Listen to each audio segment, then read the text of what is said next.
everybody, and welcome to another dip in Hank's Think Tank. We got somebody special with us today. We got Andrew Rich, and he's a young and up-and-coming solo artist, and got a lot of his own music. Howdy, does Andrew. Does a lot of cover songs, and we're going to hear a lot from this guy, and I think you're going to be seeing a lot of him in the near future too. So good to have you aboard, man. How's it going today? Oh, it's going great, Hank. Nice to be here with you and Mark. Yeah, fantastic. Mark, what you got going on today, man? You good? Yeah, I'm good. He brought some Select Club pecan praline. And give a little gift. Man, yeah, so I like him already. Yeah, we're gonna have to change this thing. You come back anytime. Once a week's cool. There you go. We're gonna have to change this to Hank's drink tank. You know, that's just I like that. That's the way it's going. That sounds like trouble. That's it.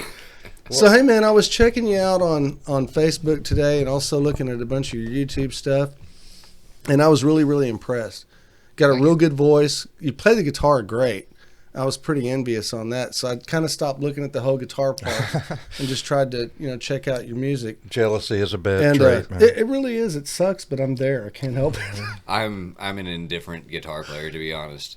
Really? I've played just enough to pass. Oh, I doubt that, man. Yeah, no, you jam pretty well. So, the one song that I really liked a lot, "Bad Blood," and I liked it because it was violent, And I mean, you just don't hear that many violent songs like that appear to be love songs too. So, what the hell was going on when you wrote that? There's got to be a story behind that one. Yeah, there's got to be something. So, yeah, let's talk about "Bad Blood." All right. So on today's session of Why Andrew's an Asshole,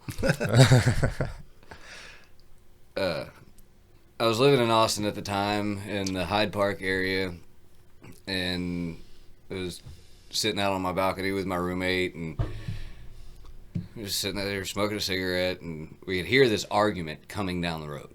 Yeah. You could hear it coming down the road like a block and a half away. And this guy was just saying the most god-awful things to, I guess it was his girlfriend, and it pissed me off. And I may or may not have been drinking that day. I was like 21, 22. So it was last week. Yeah. I'm 30.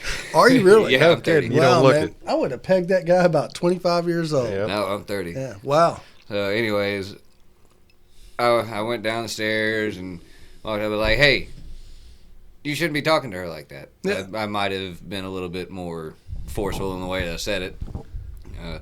He started talking back, and I just reared back and clocked him one right in the nose. Defending the honor of a fine young maiden. I like it. That's cool. And it gave birth to a song. Yeah, sort of, because that's all that happened is I punched him once, but my anger was all amped up, and I was full of adrenaline, and he started crying, so I couldn't hit him again. So how did it go with his girlfriend? Because, situations like that, she's liable to jump on you. Leave my guy alone. Man. You never know. You never know how that goes. Chick will stab you. That might be the lifestyle they enjoyed. She laughed at him. Did she really? Yeah, he was crying. Well, I mean, he had it coming, though, because he really was being a humongous prick to her, and I told him, I was like, hey, you shouldn't be doing that, and right. He started bowing up to me. And that was the end of that. All right. There you go. Trying to defend a woman's honor here, and you're going to push it even further? Yeah. She even said he asked for it. Well, guys, if you haven't heard "Bad Blood," you got to check it out. The lyrics are awesome. I like. Give them. us a couple of bars if you want to. Yeah, that'd be cool. Let's see. Bad Blood. There you go.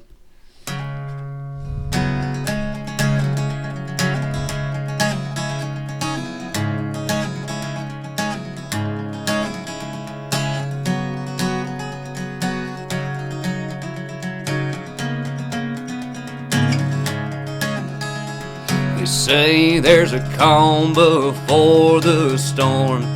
Let me tell you, son, you have been warned when that thunder roars. Rain is in store. You better watch out when running your mouth.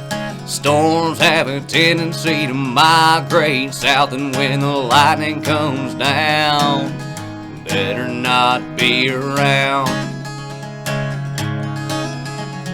And you have no idea the danger you incite. I hope that you're ready for a fight. I'm gonna leave you face down in the mud, all 'cause you had to stir up bad blood. Love it. It's awesome. Yeah. Thank you. That's real good. So, how'd you start? I mean, who were your influences? I mean, one day you woke up and you said, man, I'm going to start playing the guitar. Were you a little kid? Did your parents force you to do it? What I happened? actually didn't pick up the guitar until I was about 18. I started off, Wow.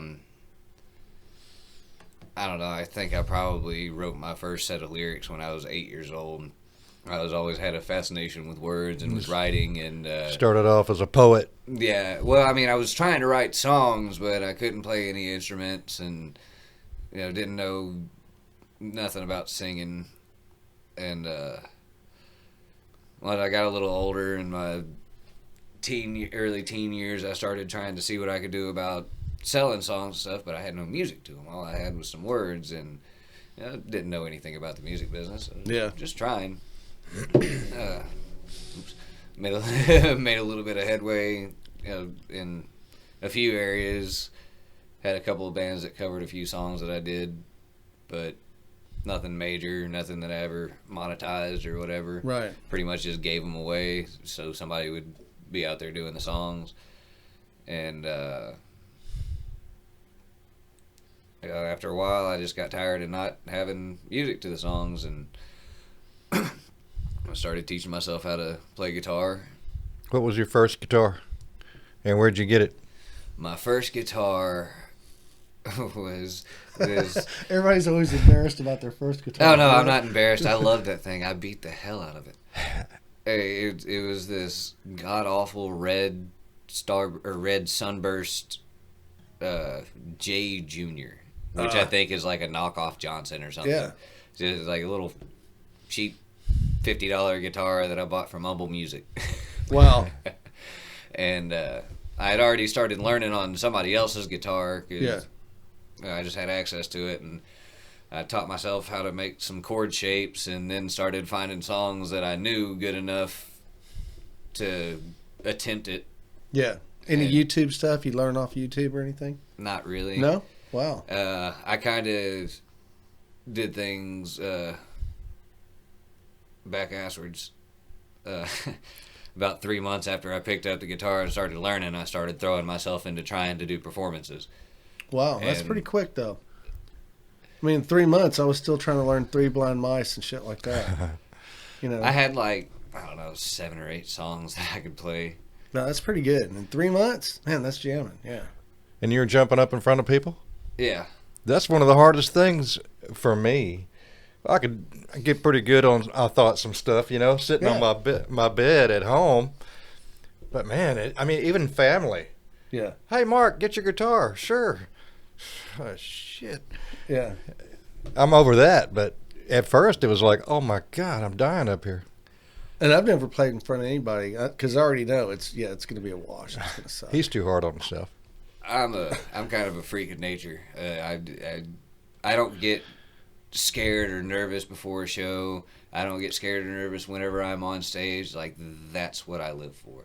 That if you ask me where home is, it's sitting in front of a crowd on a stage. Feel most comfortable there. Yeah, natural. That's like going to see the lions in Africa on the safari. That's my natural habitat. Yeah, I right got you. there. Mm-hmm. I have a feeling more comfortable performing than I do doing anything else. So what I made actually had to have a few of those before I got here because I don't like talking. so what made you pick the genre you're in? I mean, was that natural too? I mean, is it just that the kind of music you listen to? I grew up, listening to like 97.1 in Houston, Yeah. the Legend station, Right, and got a lot of traditional country roots, I dabbled in other genres. In middle school, I tried to rap. Did you really? I don't like to talk about that. But I tried my hand at doing like alternative rock. I think was the first thing I tried writing. Is that's what I was listening to at the time. That was what was popular back then. Yeah.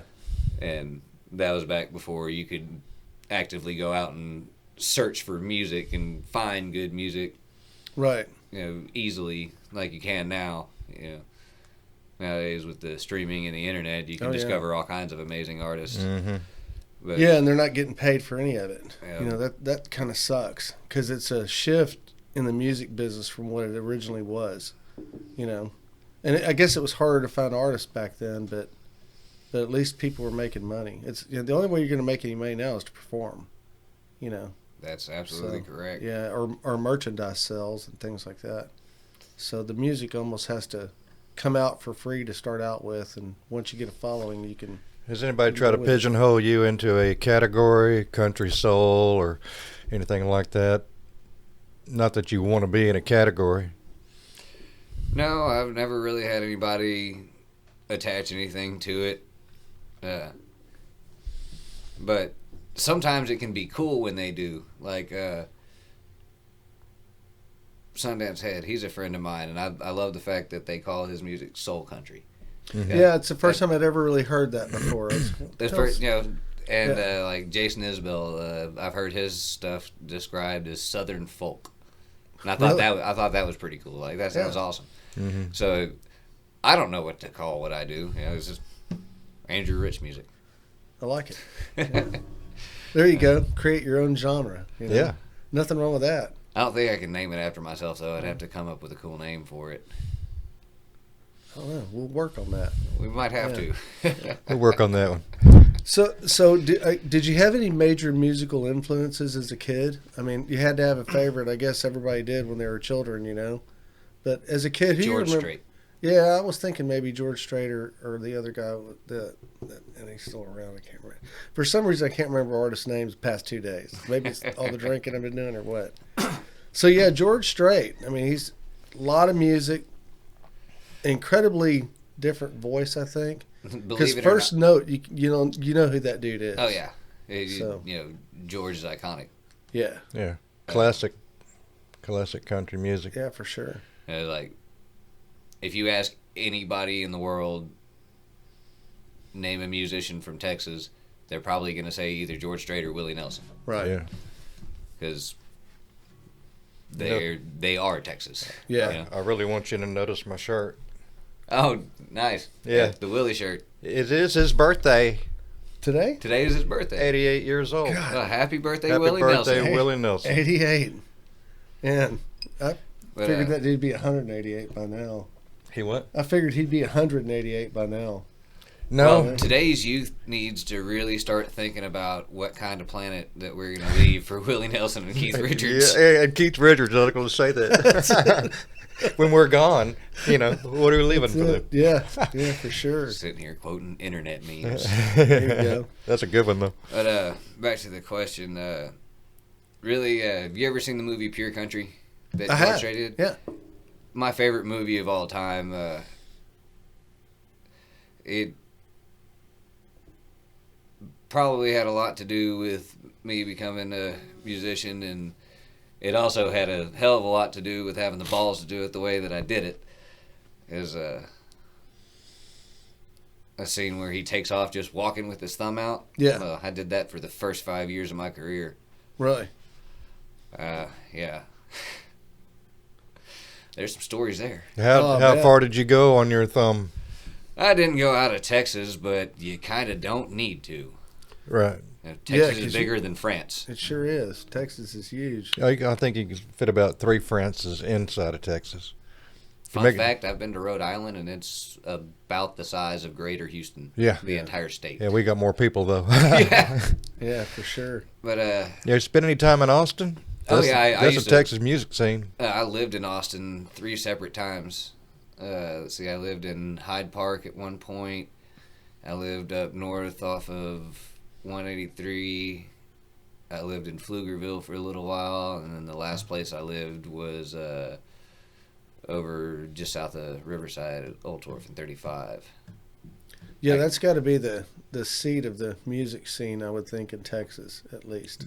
Definitely. Never made any money in Austin. Really? Competition is on every corner. Yeah. There's 100,000 crappy musicians that are willing to go sit there and play these gigs for free. For free, yeah. And the places that I wanted to get into to play that were actually paying the money, you needed a big full band, and I didn't have one. So, right. I was stuck playing hole in the walls, and you just... Well, at least you didn't go all the way to Nashville to find out the same thing. Yeah.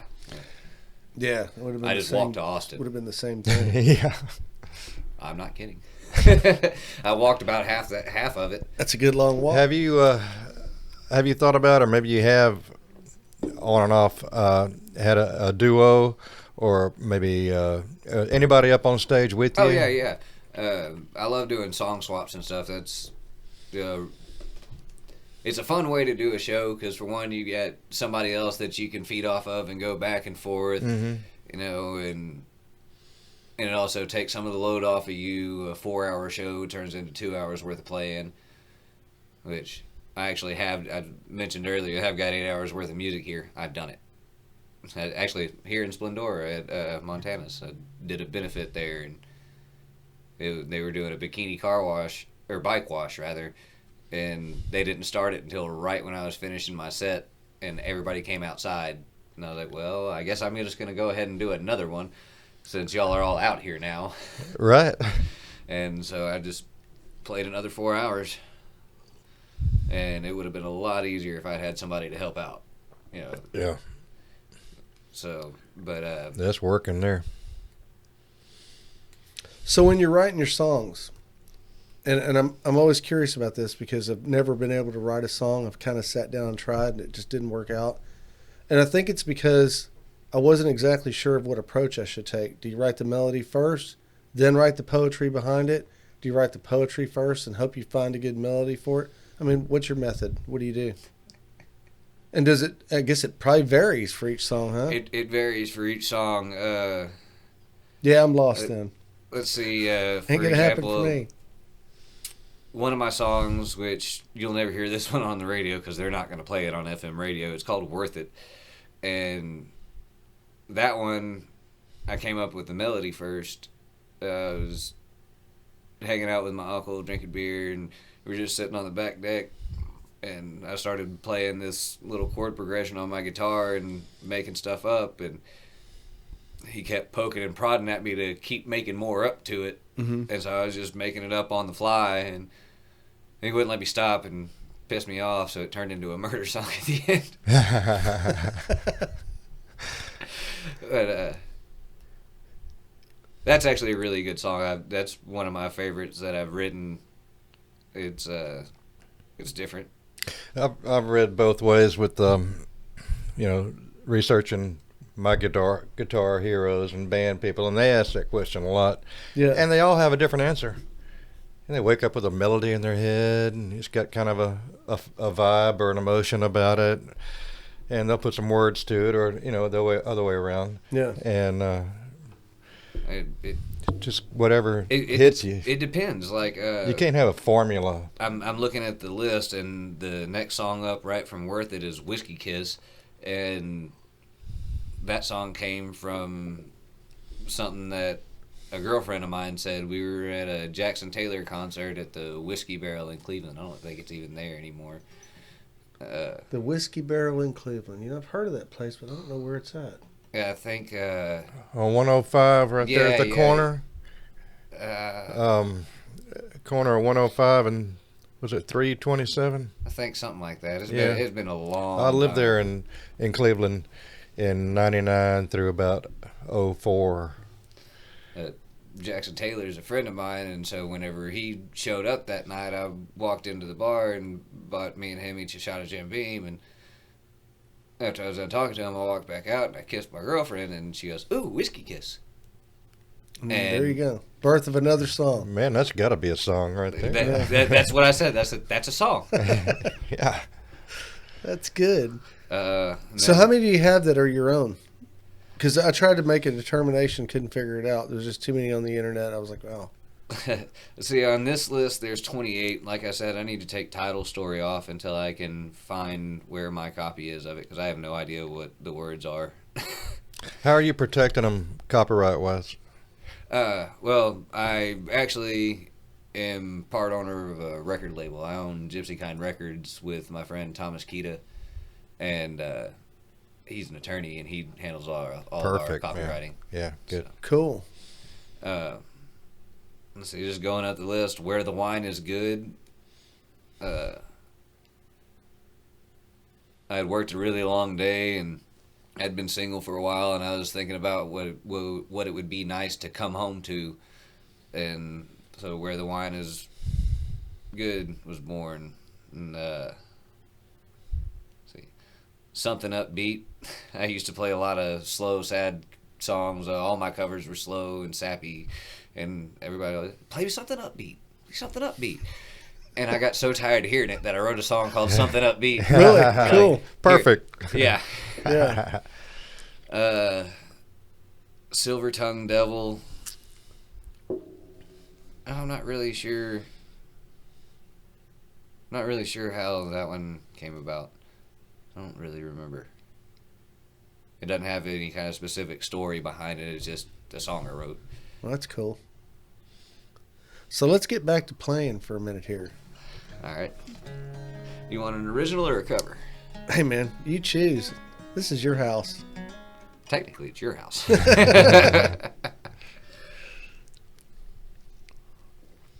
See, I'll do an original. I'll actually do one all the way through. Okay, cool. That guitar's got a great sound, by the way. Oh, yeah. I bought this from Andrew's Music in Porter. I had this Fender acoustic electric that was given to me as a gift, and the electronics were just messed up on it.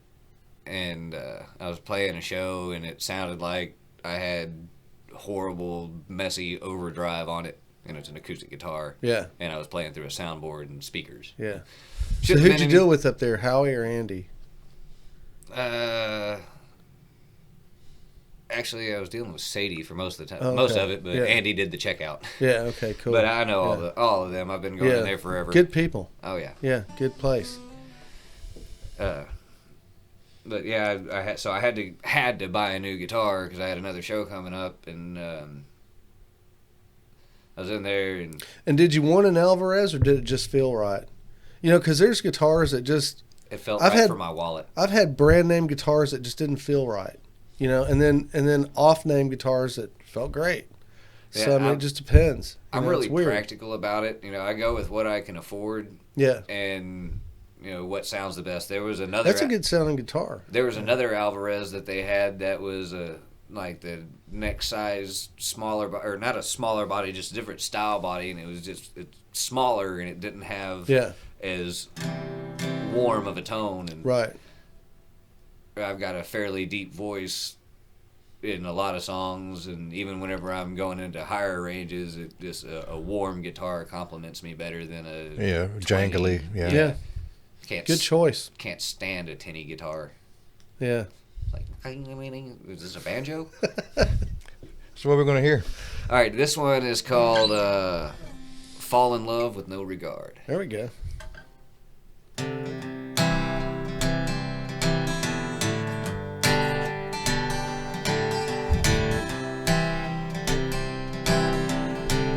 Whisper lonely your phrase of love. Send the message on a carrier dove. I got the passion you've been dreaming of. Oh, and here I am on this stool, and I'm waiting for you, waiting to take your hand and dance. Look into my eyes one more time, because those emerald greens send shivers up my spine. I wanna dance with you to the beat of our hearts. Let's dance away the night and fall in love with no regard.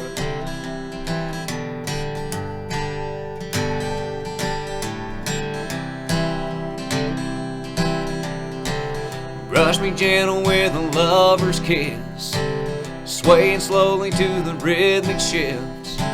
Those other people just don't exist. Hey darling, it's just me and you in a slow-moving groove.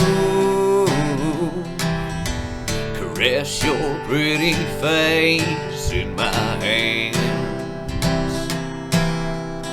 Look into my eyes one more time, because those emerald greens send shivers up my spine. I wanna dance with you to the beat of our hearts. Let's dance away the night and fall in love with no regard.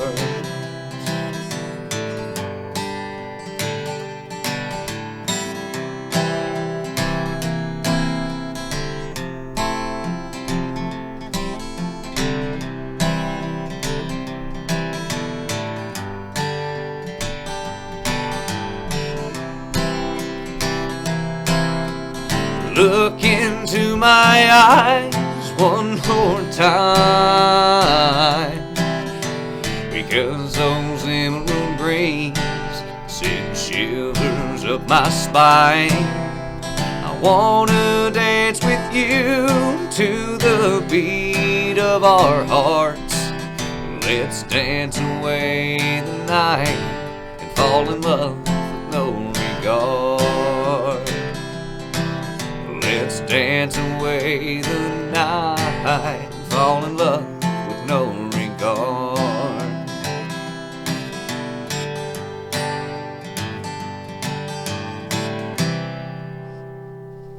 It's a great song. Beautiful, man. I wanted to join in on the chorus, but I didn't want to ruin it for him.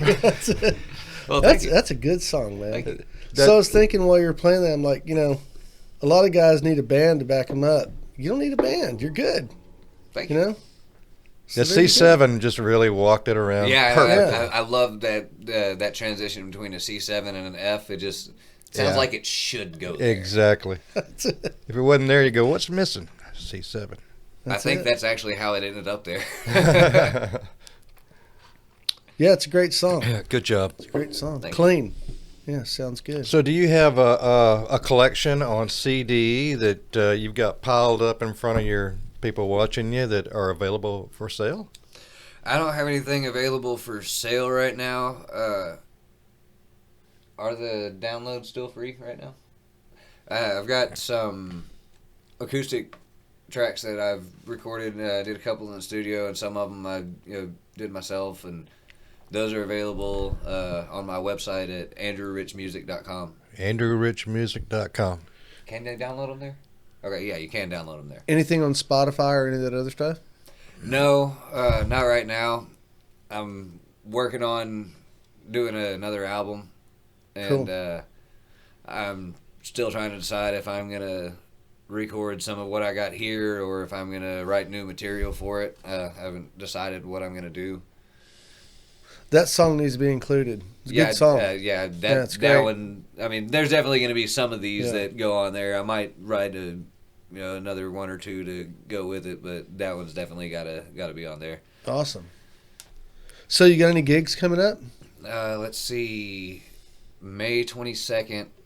I am doing a fundraiser for the Montgomery County First Responders at Bull Silas Park. Really? Yeah.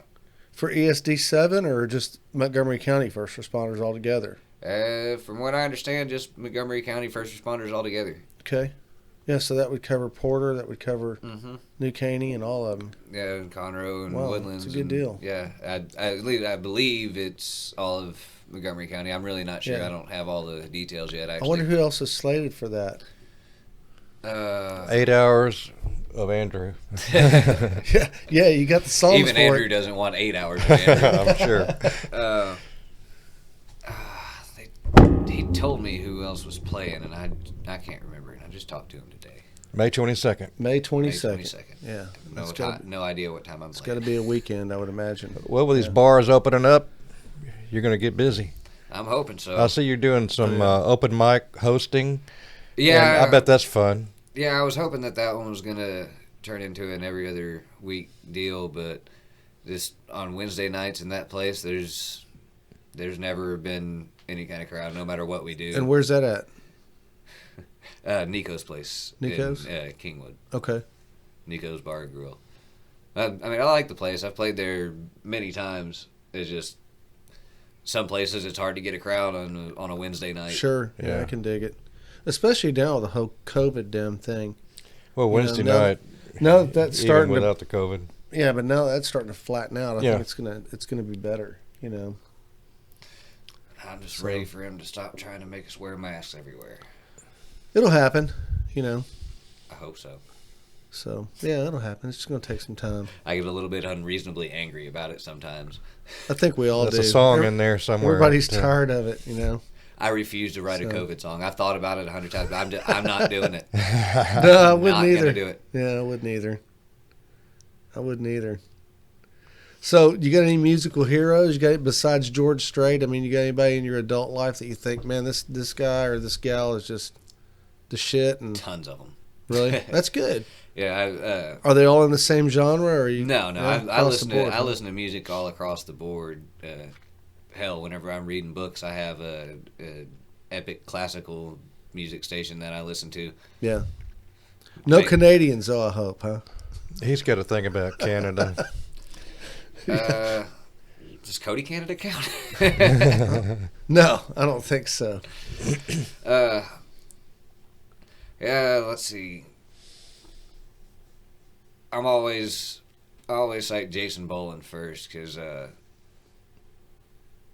for one, we have similar voices and singing styles in a lot of ways, and so his songs are really easy for me to cover. But two, he's just a extremely prolific and thoughtful songwriter, and there's just not enough of that in songwriting today. Yeah. Right. If you take the average song off any Billboard chart and give it a reading level test, you know, like it would say a second or third grade or fourth grade. These are fourth grade reading level Appealing lyrics. to the lowest And common then- denominator. And then you go and compare that to a Chris Christopherson song. Yeah. You know, Yeah. John Prine, or even. John Prine. Oh yeah, I love John Prine. Yeah. I couldn't stand to hear him sing, And, but I love you know, the songs. Yeah. there's really not that many musicians anymore because you can do everything electronically on the internet now. You know, I mean, you can Well, they're download- out there. You know, you can get your recording studio, Pro Tools. It's easy to get. It's easy to use. You know, and then you start getting your drum beats and everything else. And They're before- out there, but all the Yeah. labels are on a bandwagon kick, you Yeah. know, the formula thing. And You know. if this song works for you, get 12 more just like it for the next EP, you know. Yeah. Yeah. Just the way it Actual is right musicians are hard to find. So you're a talented young man, and damn, I wish I had half that. You know, if I could play half as well as you do, I'd be doing all right. So 15 hours a day for 5 years. really, you know, everybody says it's what it takes. That's never going to happen. I don't have the time. Well, for I that. mean, I was You know? I was young. I was like 19. I had just moved to Austin. I hitchhiked out there with nothing but a guitar and a suitcase. No idea where I was even going to go. You know. That's I used ballsy. to practice for 15 hours. Did you really? Yeah, between 85 and 87, it was about 15 hours. Yeah, me too. I mean, it wasn't all necessarily practice. It counts as practice. yeah, if but, you're I mean, playing, yeah, you're practicing. yeah, Yeah. I would spend all day on the sidewalk in various different places throughout downtown, mostly on 6th Street. You know, it was the Yeah. easiest place. Right. There actually used to be this big red mural that said "Live Music Capital of the World," and I used to go sit in front of that. I thought that was cool. It is cool. Yeah. That mural's not there anymore, though. Last Yeah. time I went down 6th Street, which has been a few years, it wasn't there. Last time I walked down 6th Street, I can't remember the name of the club, but there was a little bitty hole in the wall, like most of them are. and there was a big plate glass window, and apparently that's where the stage was, because see the back of this guy playing to the crowd, and he's burning up Stevie Ray. And Stevie Ray had passed already, so I knew it wasn't him, but it was his incarnation, and it just blew me away. I wanted to go in there, but you couldn't fit. This guy was amazing. I never found out his name. Wow. Yeah. Yeah. So that's my story. There are a bunch of talented musicians in Austin. I actually once walked into the Continental Club and I seen Johnny Depp playing with ZZ Top. You know, I heard Johnny Depp's good, but I haven't seen any evidence of it yet. There's a couple videos out there, but I really wasn't that impressed. He was holding his own. I mean, it wasn't spectacular. He was not Stevie Ray. But Was it Right. Jeff Beck he played with too, or Johnny Depp? yeah? It's like, what the hell is he doing here? I think it was Jeff Beck Really? for at least like one And promotional type show. You got to go a long way to be able to play with Jeff Beck, man. Yeah. Yeah. Jeff Beck is head and shoulders above like there's only 2 or 3 other people in his league. Yeah. So Yeah, for sure. we're old rock and rollers. My idea of country music coming up when I hit 12, 13, and I was like, man, I love music. And it hit me. It hits you. Yeah. And my idea of country music was ZZ Top and Leonard Skinner. That was country. And they kind of have some country kind of roots to them, you know. Southern rock. Yeah, Sure. Southern rock. And then I had an uncle that used to take me fishing. And we'd go riding his pickup up in Dallas. We'd go to Ray Hubbard and Tawakoni. And the whole way up there, there's a song there. He'd have country music on. And this is back in the mid-'70s. And I remember hearing Dolly Parton's Jolene. It just took me by the heart. The melody of it. And I never could, try to learn it and sing it because please don't take my man. I get kicked out of most places I hang out with. So. But beautiful song. And I started listening more to a lot of the other stuff. So I've actually got a friend, he plays that song. does he at least try to change the words? Because I thought about it and I can't make them fit. He sings it as is. Good for him. And it is great. He does a pretty good job at it. Damn. And my sister made me listen to that divorce song where she spells out D-I-V. Yeah, over and over and over again. That damaged me, man, when I was a kid. I didn't need all that.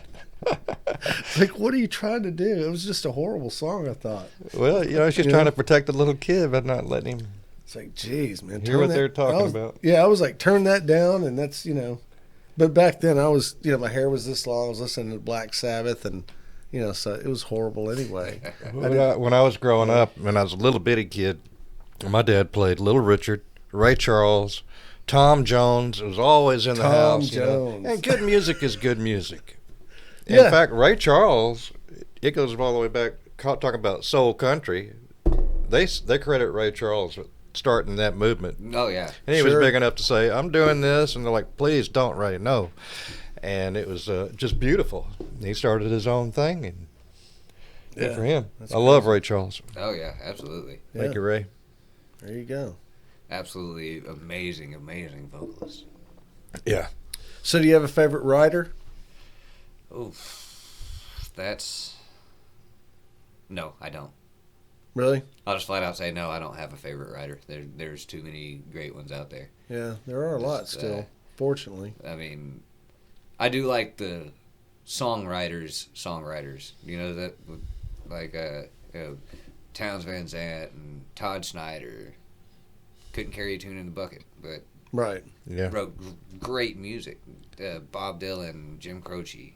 Yeah. Great songwriters, and there's a lot of Jim Croce's often underrated, I think. Oh yeah, Box You know, Number 10 And is one of my favorite he died at the songs. top of his game, too, Yeah.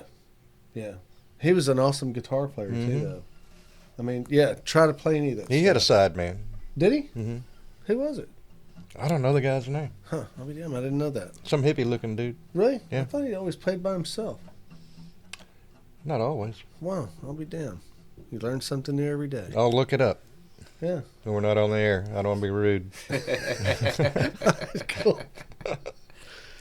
But yeah, I mean, there's so many. I mean, there's a lot of newer people that are great songwriters too. I mean, the the way that this list right here grew to have 139 songs on it is because I find songs that hit me in a certain way. Like it'll get stuck in my head, and it won't go away until I learn how to play it. I already mentioned Jason Boland. Cody Jinks. He's a really good songwriter. Cross Canadian Ragweed. Their entire catalog was great. Yeah. Bring Ragweed back, damn it. Let's see who else. Jason Isbell. He's a phenomenal songwriter. Actually, the only person to ever release an album that went to #1 on 3 different Billboard charts. Yeah. I think that was his Something More Than Free album that did that. And then who else? Tyler Childers. I like a lot of his songwriting. I maybe wouldn't label him under the greats, but there's just a lot more local people that are great songwriters. Shane Smith of Shane Smith and the Saints. I might play y'all cover one of his songs here in a little while. Yeah, cool. He's a great songwriter. Brandon Jenkins, he was an amazing songwriter. He passed before his time. I think he died of a heart attack. Couldn't have been in his late 30s, early 40s. Jackson Taylor. I like Jackson Taylor's outlaw style. It's not for everybody because Jack's a little bit on the extreme end, but yeah, still, I love his music. And then, of course, you've got the absolute greats like Chris Christopherson and Waylon Jennings and Merle Haggard, and amazing songwriters. Dwight Yoakam, good songwriter. Dwight's an interesting dude, isn't he? Oh, man. I haven't got the chance to see him live yet, but I really, really want to while he's still on top of his game, because I've heard that he puts on one of the best shows out there. I bet he does. I've heard that too. Yeah, I bet he does. I've heard it from a bunch of other musicians. So, now, he's out of California, and he's got a different style altogether. Yeah, he was part of that whole Bakersfield scene that Buck Owens started. Yeah. Dwight. But Buck Owens is another one, and Roy Clark. Roy Clark was amazing. That guy was a virtuoso. Oh yeah, everything he picked up, it was just amazing. Multi-instrumentalist, he could play it all. I can't remember who he was playing with. I want to say it was Johnny Cash, but he was picking out lead, and he goes, "Watch this, it's a trick," and he starts using the microphone stand as a slide, and then he starts doing it with his boot, and then he does it with Johnny's boot. Yeah, he's crazy. And he's good. Yeah, it was just amazing because he didn't fudge a note. Not a single one. It was perfect. It's like, you bastard. You're born with that kind of talent. That's it. I don't think that any amount of training or learning is going to get me to play like that. So do you still have a pretty tight practice schedule? I mean, do you sit down faithfully every day and just jam it out and even just play scales or quarter notes or anything like that at all? Any kind of a regime, I guess? No, I've always found that it works better for me if it's more organic. Cool. I gotta feel it. Yeah.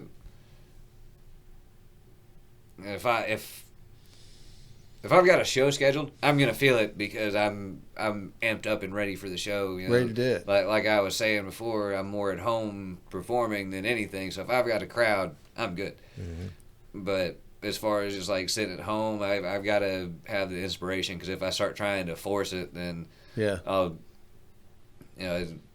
feel like I'm having to fight for every note when I'm trying to sing, or fingers don't want to cooperate or whatever. So I'm trying to force myself and I'm not feeling it.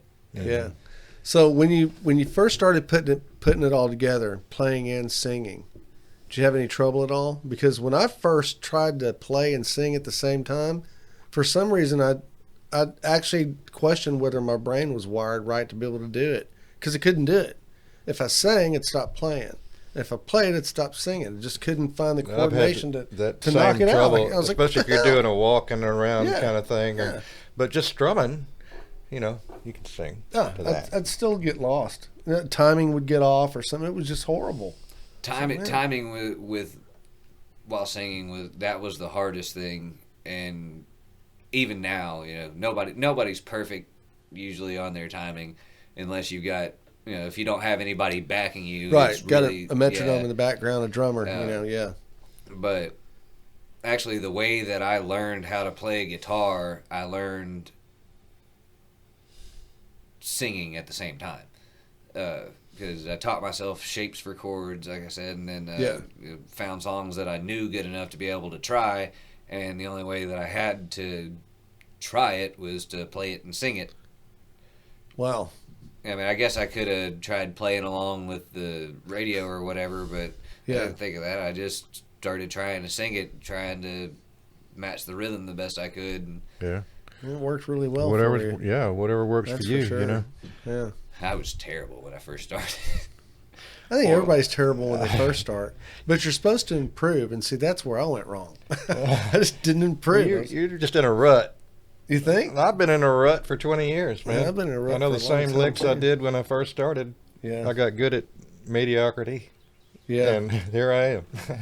Well, you know, I had a guy tell me, he said, Hank, your biggest problem is that you're practicing your mistakes. Yeah.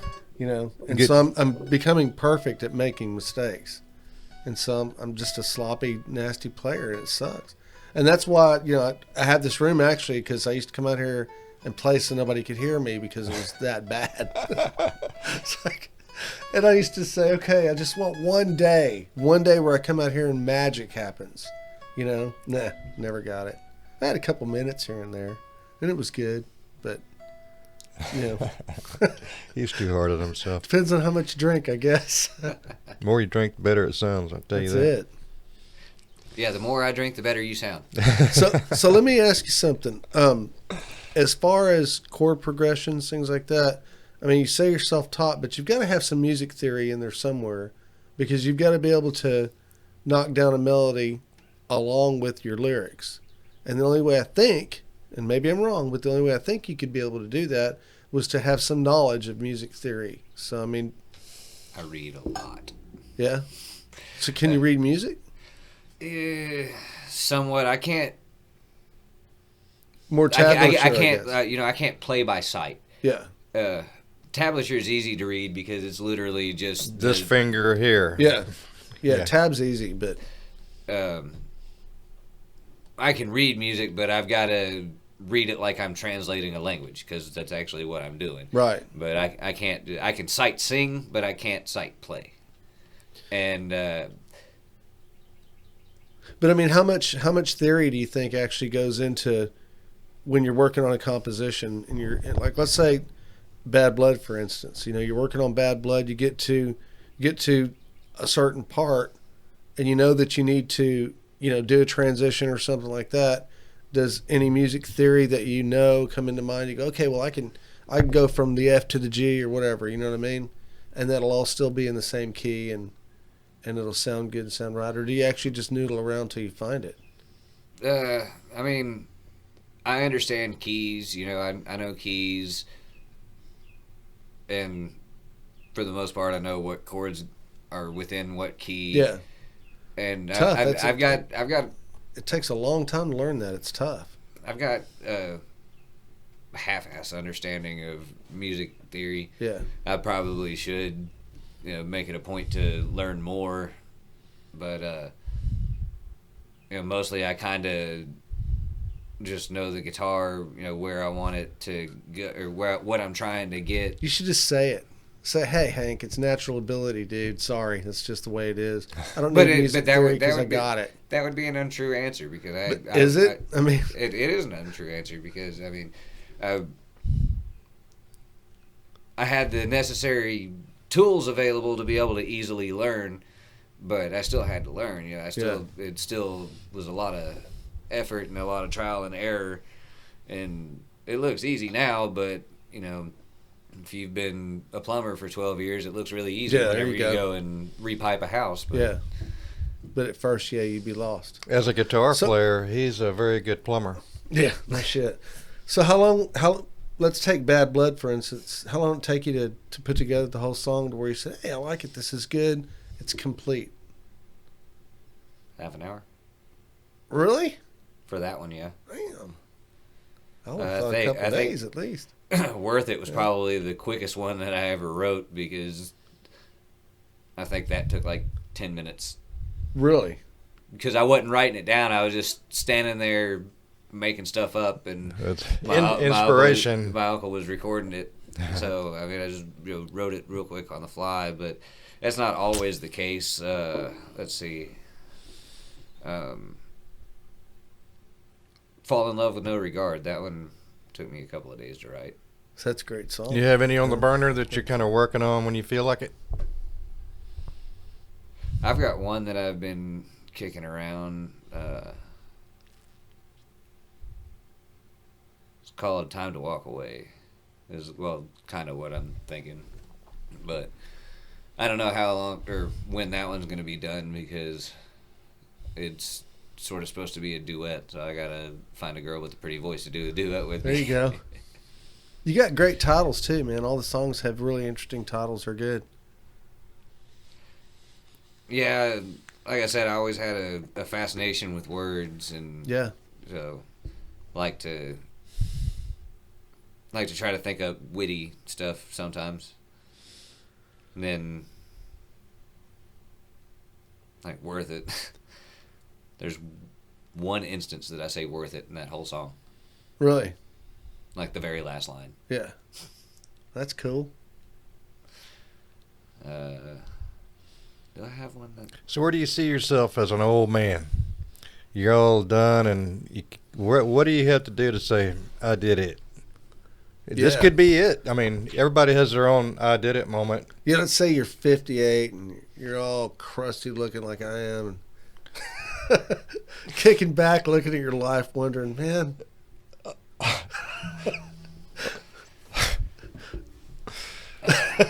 You're depressing everybody. Yeah, you know sorry, that, right? I didn't put you on the spot, dude. It ain't about you. Oh, let's see. I'm hoping I'm somewhere in the central Texas hill country with a nice big plot of land and a pretty little recording studio on it. Yeah, There you go. Maybe a family, maybe not. Yeah. So you're going to do music the rest of your life. It's just part of your life. It's the worst addiction you could ever possibly get. I can dig it. Yeah, I understand. I could kick cigarettes, alcohol, whatever, but this is it. This is who I am. You know? Yeah. I often refer to my guitars as they're always happy to see me when I come home, and I can't say that about any of the wives or girlfriends I've had. Yeah. I got you. You know, but the guitar is always there. You ready to play? I'm here. See, one of those guys that has music on all the time at your house? In your car? Actually, sometimes I have to do a lot of driving around Houston for work, so I mean I've always got my Spotify on, or 97.1. That's cool.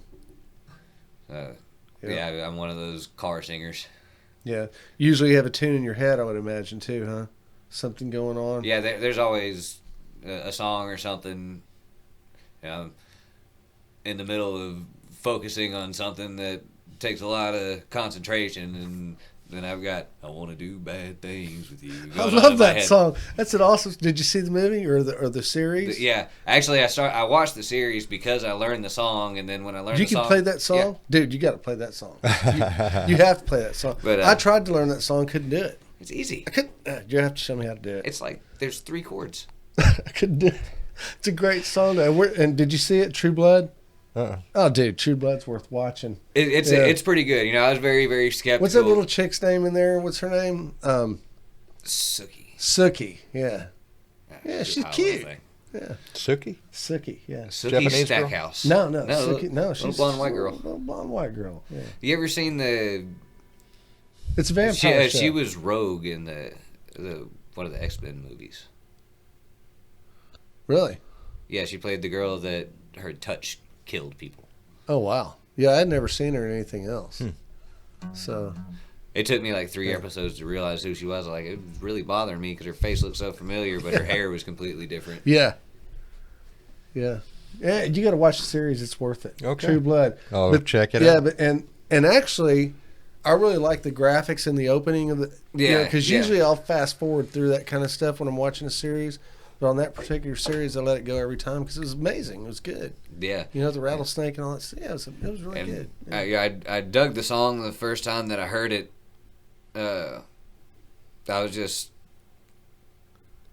looking up different kind of music and letting it, fall in the rabbit hole of YouTube videos, and that one came up. I was like, I like that song. Like, you know what? I'm going to learn that, and I'm going to find the hottest girl in the bar and make her come stand up at the stage while I stare at her and sing What's the name of the song? Bad Things. Yeah. All right, I guess since we're talking about it, I'll go ahead and play it. There you go.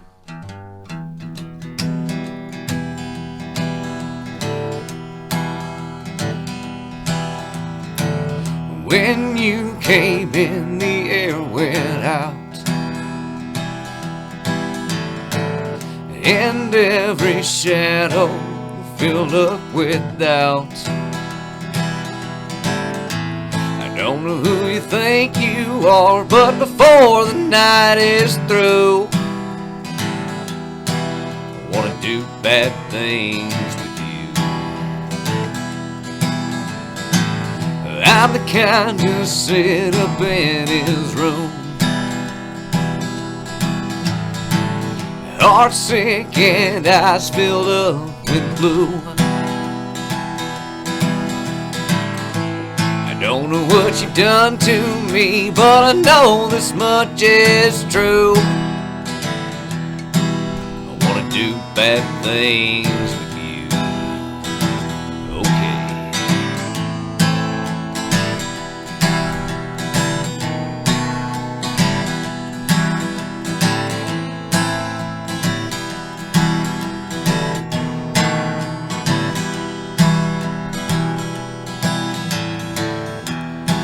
Came in, the air went out, and all those shadows filled with doubt. I don't know who you think you are, but before the night is through, I wanna do bad things with you. Wanna do real bad things with you. Oh!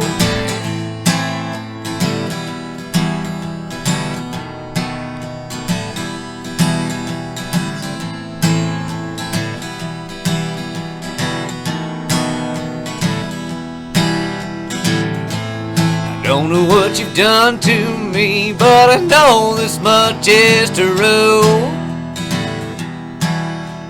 Do bad things with you. Wanna do real bad things with you.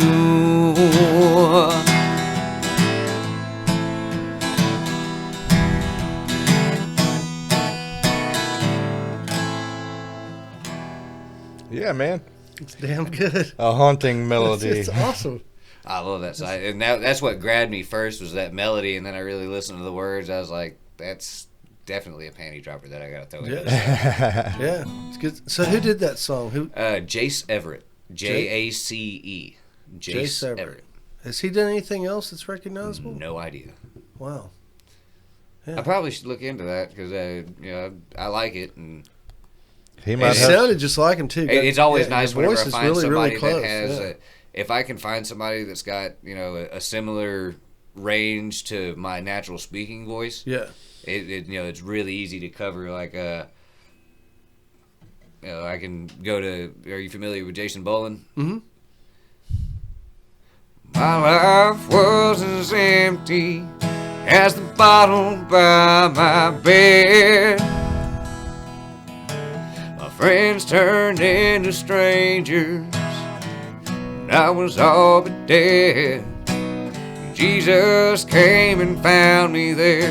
That day those demons bled. When my life was as empty as the bottle by my bed. And cool. then Kind of like Leon Redbone too. let's see. I said, Grandpa wants this picture here. It's all black and white. Ain't real clear. Is that you there? Said, yeah, I was 11. Anybody with a good deep voice like that is pretty easy for me to cover. Yeah. You know, and it takes just the slightest bit of manipulating the way I'm singing it to sound almost just like that person. Yeah, it's cool. I thought about trying to do the Merle Haggard thing where he did all the different impressions. Yeah. But I'm not quite that good. He did that on stage with Johnny Cash, I think. Yeah, he did it with... no, they all came out. Johnny Cash came out, Buck Owens came out, and I think Marty Robbins, too. Yeah. And he's like, they would all come and sing with him. Yeah, it was pretty amazing. A lot of people don't realize he was also a phenomenal fiddle player. Really? Yeah. I didn't know that. Yeah, YouTube Merle Haggard fiddling. He's pretty damn good. Wow. That's a new one on me. I didn't know either. I came across a video of a live show that he was doing, and he picked up a fiddle and just started sawing on it. Like, hey, that sounded pretty Full good. of surprises. Yeah. Yeah, you know, a lot of those guys, you'd be surprised at the other instruments they can play. Mm-hmm. You know, it's just crazy. You know, I guess some people have it, some don't. You know? Once I learned enough on guitar, I could kind of translate it to other things. I mean, of course, a bass is just a lower octave guitar minus two strings. Yeah. You know? So that's fairly easy.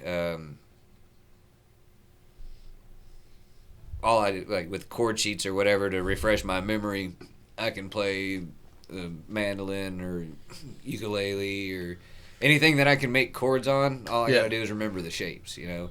That's cool. And I know just enough theory that I can do little minor lead licks with them or whatever. Do you have a mandolin? No. I do have a balalaika, though. A what? It's a balalaika. It's kind of like the Russian equivalent of a ukulele. It's got this equilateral triangle body. Okay. And 3 strings. 3? Yeah. Mm-hmm. It's a pretty neat little thing. I found it at a pawn shop when I was living in Iowa. The guy had no idea what he had. It was like a $350 instrument, and I got it for $35. Cool. Had you heard of that before? Yeah. Really? I thought it was Russian. Yeah, Russian. Yeah. Yeah, did I say it? What did I say? You may have said Russian. Yeah, I think I said, yes, the Russian. you said Russian, like the Russian equivalent of a ukulele, Yeah. sort of. Yeah. And what's it called again? A balalaika. Balalaika. Don't ask me to spell it. That's cool. Yeah. The Beatles sang about that. Really? Back in the USSR. Let your Okay. balalaikas ringing out, or something like that. Cool. It's a neat little instrument. So do you do anything with any different tunings? Or everything's just I've say got 440? one song that I wrote half step down, but no, I really don't. I mean, Yeah. as far as changing tuning goes, I'd rather just use a capo. Yeah. It's tough. Yeah. It's just, I don't know, for a long time I had this guitar that was in really bad shape. It was the one that I carried around with me for all those years while I was hitchhiking, and it was beat up. There was chinks in the frets, and the E string was sitting flat on the first fret. Wow. So I had to capo it at 1 and tune it down a half step just so I could play the thing. Yeah. That thing went through a lot of miles. Where is that thing now? It is. Should be hanging on your walls.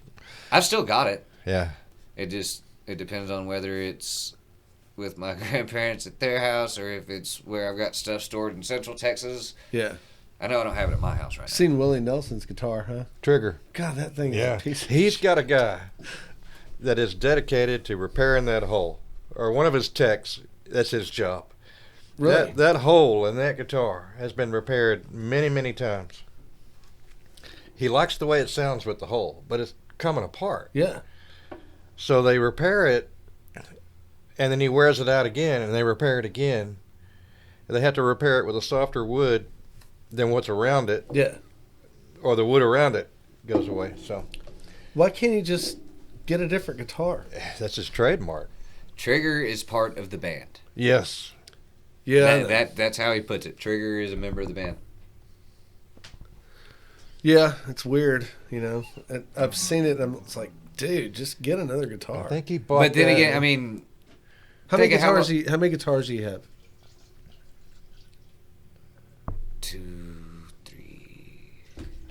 So when you go to do a gig, you don't just bring one guitar, do you? You do. Yeah, well, I've got that Fender that I was telling you about, but Yeah. the electronics are messed up on it, which is why I had to buy this Alvarez. And then the other guitar that I've got is just not even operational. It was given to me. It was handmade by a violin maker. Cool. And it's the only guitar that he ever made, and it's got like the F holes like a violin does. Yeah. And well, I guess his ex-wife threw it across the room or something and snapped the head on it. Yeah. And so I've got to find a really, really good luthier that I trust to fix it, because I mean, the thing was made in like the 1890s. Yeah, It was going finding handmade, somebody and, to fix you know, that. the only one that this guy ever made, Oh, my as far as God. I know. Wow. And so it was gonna probably cost me a pretty penny to get it fixed. Yeah. But I really want to, because it's beautiful dark wood. I think it might be mahogany. Just Wow. beautiful dark wood. You know, it sounds great. I bet it would. I bet it would sound absolutely phenomenal, especially handmade by a violin maker like that. I want to so bad. Yeah. But I don't have the money to sink into that right now. Yeah. It's It probably- would take some bucks, and you'd have to find somebody that's got some talent too. Somebody with a Yeah, really 'cause, good I mean, reputation. it's snapped, like just barely Wow. hanging together. That sucks. So I haven't even tried putting strings on it to mess with it. Yeah. Don't want to hurt So it. have you played with a band in the past? I mean, Yeah. have you always been solo, or Not always. I had a band for a little while, but it didn't work out. Partially because I wasn't being really picky whenever I put the band together. Yeah. And it turned out that everybody in my band did drugs. Which, whatever, to each his own. But do the same drugs. Yeah, standard of the band, isn't it? You got a guy way up here and a guy way down there. Do My the dr- same drugs. The guy that was drumming for me would do like 4 or 5 rails of coke before he got on stage. Yeah. The guy that was playing bass for me, he liked pain pills, so they're going in opposite Oh, yeah. directions. Oh, no. And then the guy that was playing lead guitar for me was this old hippie dude who liked to eat mushrooms. Oh, wow. And so Psychedelics. Not a good idea. it lasted like 4 shows Yeah. before I just had enough. I was like, you guys are idiots. Like, Yeah, you just need to be careful, Pick the right people, I guess. I mean, to each his own. If you got to do whatever you got to do to keep yourself going, whatever. I don't Yeah. care. But do the same drugs if you're going to be in a There you band. go. God, yeah, stay on the same wavelength. So where do you see yourself, let's say, in 5 years? I mean, are you working really hard toward making something of this career, or still doing a sideline deal? I mean, what do you think you'll be doing in 5 years? See, whenever I first started my career, sorry, let me get back up to the microphone. Yeah, you when, good. when I first started, I was nose to the grindstone, completely dedicated, and I did that for a lot of years, and it just as I got older, it wasn't paying the bills enough, and so I had to start working. Yeah. And between that and some other personal issues, I kind of fell off the track. And then once you fall off, you lose all your contacts, and then tough, yeah. Venues change owners, and it's hard to get your foot back in the door. And I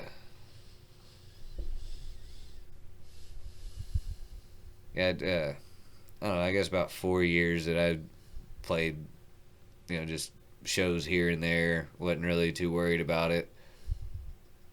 Trying to get life and stuff in order. Sure. But just this year, we've really revamped everything, and we're going full gear forward. Good. For example, me and my buddy, we actually bought our LLC for Gypsy Kind Records probably 5 or 6 years ago. I don't remember exactly when, but I wasn't in a position to do much for it, and Right. that's my role, is to be the label, essentially. Okay. And so I wasn't able to, and this year finally got myself in a good spot and just shifting gears back into playing music. Cool. And working on building a studio to be able to have people come in and record with the label, and lots of exciting stuff coming up. Yeah, that's great. Hoping to have a studio built by the end of the year. Really? Yeah. I'm hoping. Wow. So you already got a location and all that kind of stuff? No, I'm just getting started with all Yeah. that. I'm putting together the equipment and stuff right now, but Okay. I'm not sure if I want to try to buy a piece of land and build a studio from the ground up, Yeah. because one of the things I did whenever we first started this idea was I spent about 4 months teaching myself how to build a studio. Right. And that means, Lot to from it. the ground up, There's a lot to the floating rooms and Right. everything. Yeah, there's a lot to it. Luckily, I've got a background and an understanding of construction, so Yeah, there you go. Yeah, That'll help. know what I'm doing at least. That'll open up a whole lot of doors for you when you get the studio Yeah, online. Yeah. I don't see it. I don't know if I want to do that or if I want to get one of these office suites that you can build to suit. Yeah. I'd rather buy the land and build the studio, but You're almost going to need a dedicated building if it's something you're going to continue to do, well, I mean, you know? not really, because if you get the build to suit office suites, you can soundproof the whole thing. They let you build however you want on the inside. So I mean, I could soundproof Yeah, it's it. just such a large investment, you know? Yeah. Well, see, that's the difference in building my own and then renting out a space, because renting out the space, have 2 artists come in a month, and there's your rent. Sure. But there's taxes and all kinds of other stuff with Oh yeah, there's a lot of considerations for sure. I mean, I eventually want to own the land and build one, but I think in the initial stages we might just do a office suite while I put back the money to actually build the structure. Because whenever I build it, I want to personally build it, and I'm going to do it. Yeah. Right. Yeah. It's going to be over engineered. Yeah, that's the way to do it. And build it big enough so that you can add to it, Yeah. because Yeah, you're it probably needs going to be want big to. enough. Yeah. Take it from me. Make it bigger. Like one thing I want is I want to have a few different vocal rooms that the walls are covered with different material. Like Yeah, I isolation rooms. I want to yeah. have a tile room. I want to have a stone room, a metal room, for different natural effects. Sure. Yeah, and you're going to need all that too, movable panels and all that kind of stuff Yeah. where you can create ISO rooms and yeah. The idea is I want to build my studio to where it can be taken down and collapsed, or part of it at least, to turn into a mobile studio as well. Because I want to offer services for live recordings.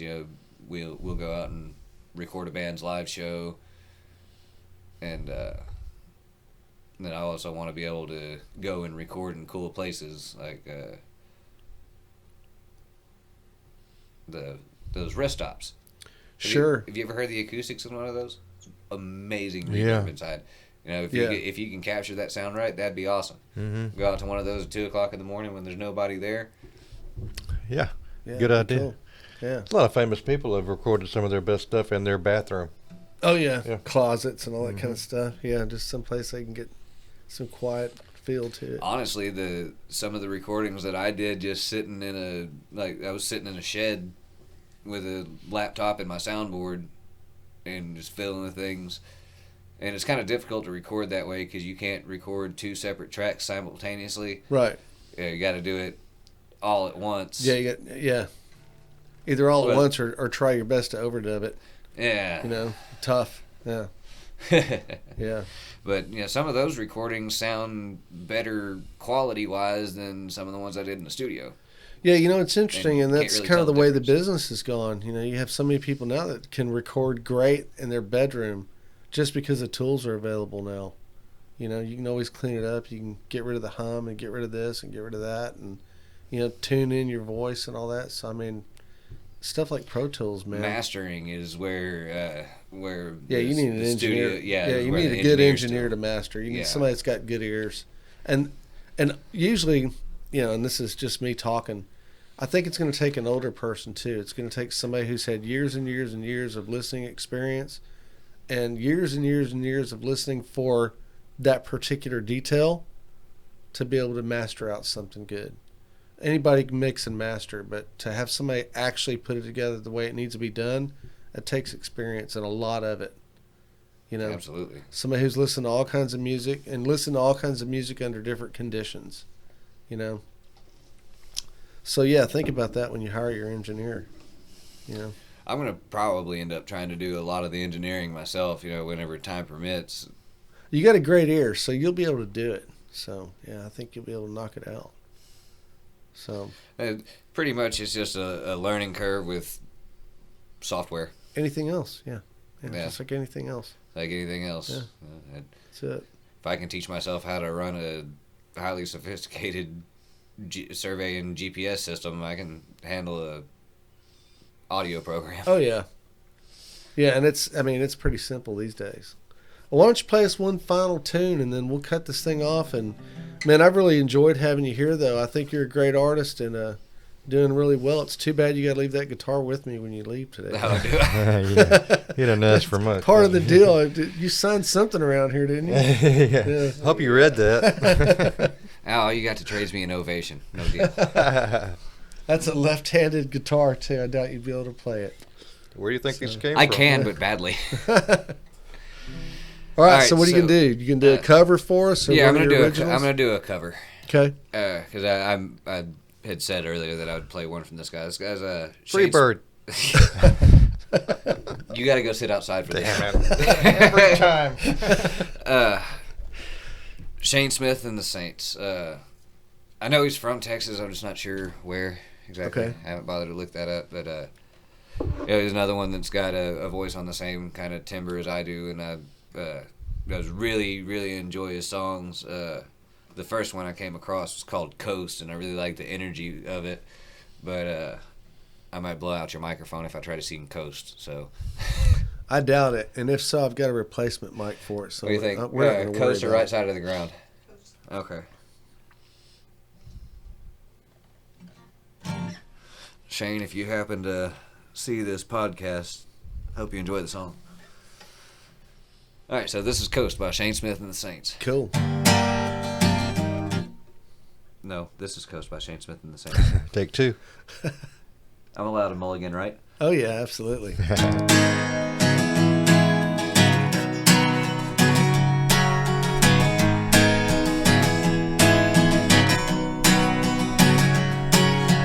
Way down south where the highland fades, there's a poor man working in a rice field maze, and a barefoot boy in a jetty plank as he walks into the Gulf. And a lighthouse shining out to the sea where the shrimp are staring in disbelief. The mermaid saying he's gotta believe that light will take him home. Now by the Mississippi River there's a southbound train, and it's heading for the Gulf.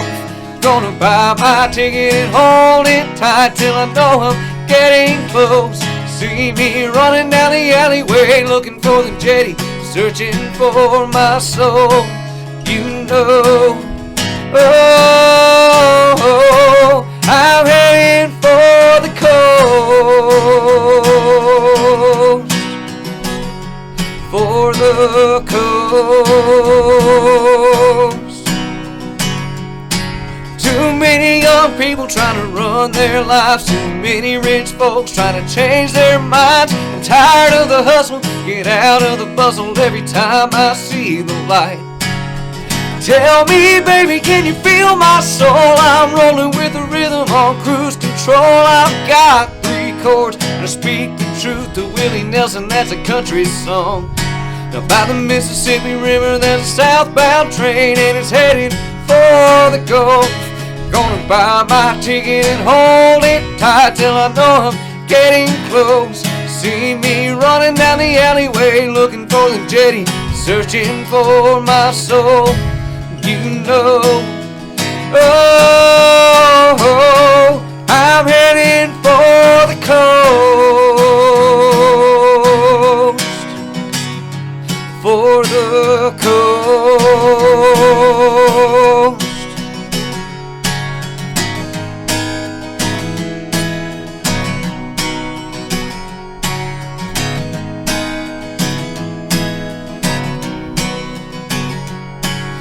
By the Mississippi River there's a southbound train, and it's heading for the Gulf. Gonna buy my ticket and hold it tight till I know I'm getting close. See me running down the alleyway, looking for the jetty, searching for my soul. You know, oh, I'm headed for the coast, for the coast.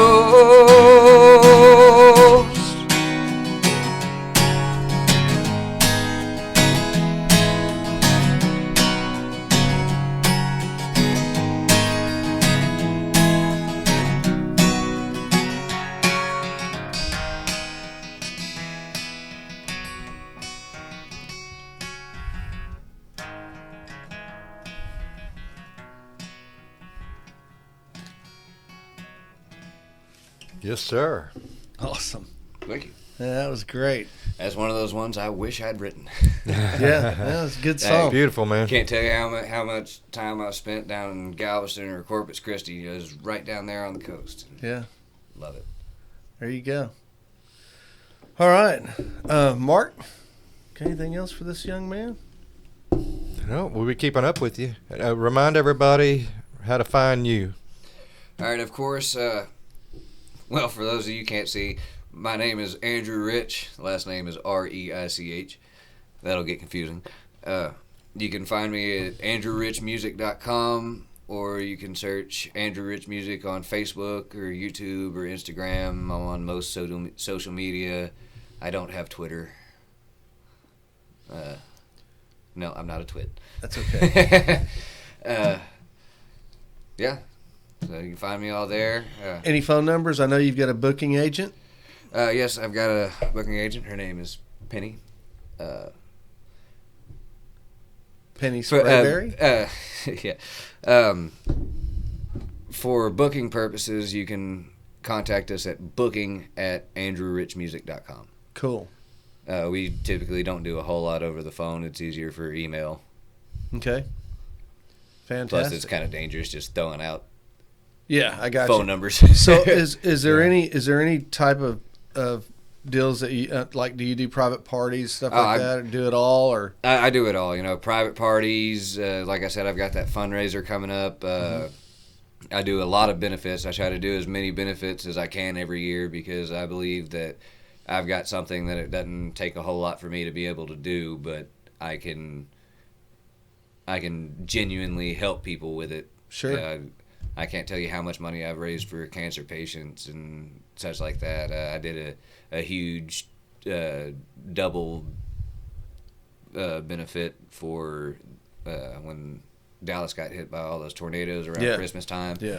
Yeah, I did a huge double benefit.